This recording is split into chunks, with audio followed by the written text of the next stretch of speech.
আসসালামু আলাইকুম। আল্লাহর অশেষ রহমতে বৃষ্টি।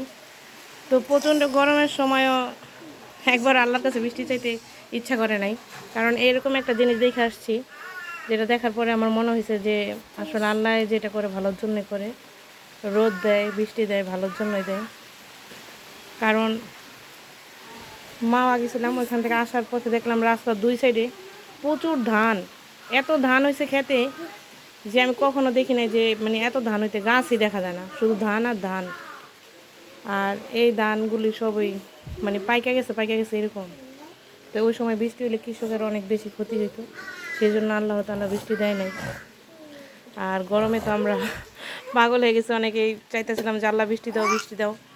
কিন্তু আল্লাহ ভালো জানে যে একটু গরমে হয়তো মানুষ মরবো না, কিন্তু যেই ধান হয়েছে এগুলো যদি বৃষ্টি হয় তাহলে সব শেষ। আর কৃষকের সারা বছরের শ্রমই শেষ। এত পরিশ্রম করে যে ধান ফলাইছে সব শেষ। তো সেই জন্য আল্লাহ বৃষ্টি দেয় নাই। আল্লাহ দরবারে লাখ লাখ শুক্রিয়া যে আমরা প্রচণ্ড গরম কষ্ট করলো বৃষ্টি দেয় নাই, আর সেটা ভালোর জন্যই করছে।